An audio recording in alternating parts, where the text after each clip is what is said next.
1953, Stanley Miller was a graduate student at the University of Chicago, when he and his faculty advisor Harold Urey set out on an ambitious experiment.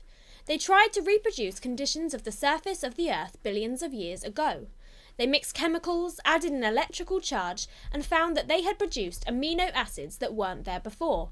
Had they just discovered the origins of life? Well, ever since, many people have thought that they had, and many school science textbooks now refer to the Miller-Urey experiment as a likely explanation of where life came from.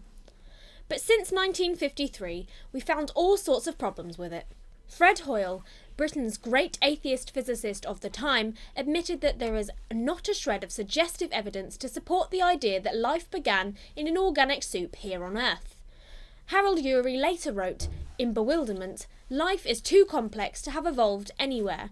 We all believe as a matter of faith that life evolved from dead matter on this planet. It is just that its complexity is so great it is hard for us to imagine that it did."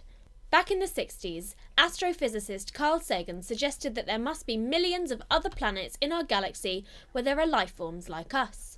He based his reasoning on the idea that there are two necessary conditions for life to emerge: the right kind of star and a planet the right distance from that star. We embarked on a massive search for extraterrestrials, but we've never found any yet.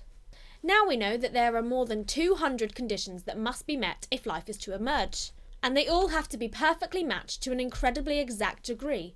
Life isn't as common as you might think. Where did life begin? The Bible maintains that it was the initiative of God. That's not to deny that he did it through scientific processes, linking amino acids to create proteins and so on. It's just to say the entire intricate process was conceived and executed by someone with a planning mind and an understanding far greater than ours, whose work isn't all that easy to reproduce. But the Bible says more than that. It claims that God sustains his creation as well, that he holds it in being. What does that mean? Neuroscientist Donald Mackay says it's a bit like watching a TV programme. While you're watching EastEnders, you see the whole world before your eyes. The Queen Vic, the allotments, the tube station, the square. But actually, you're holding it in being. The moment you get bored and switch it off, it just disappears as if it were never there. The prophet Isaiah says that God can roll up the universe like a scroll. He not only started it, he's still vital to it. But as we've seen already in this course, God's creation isn't the way he designed it. We can still see plenty of flashes of beauty, bursts of joy, moments of breathtaking happiness.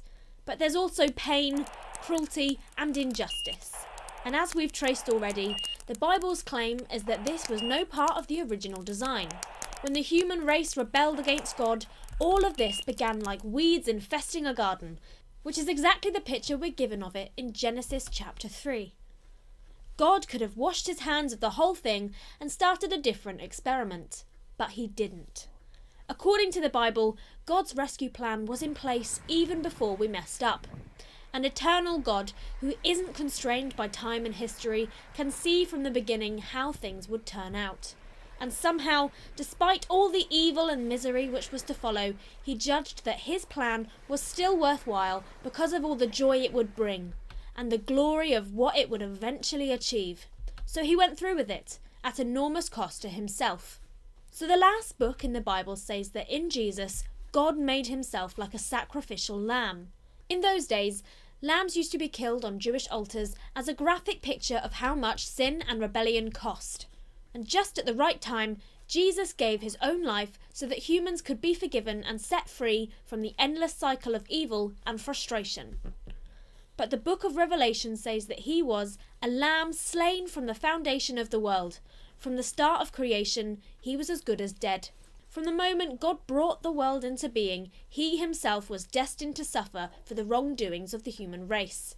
The New Testament letter Ephesians says, he chose us in Jesus before the creation of the world to be holy and blameless in his sight.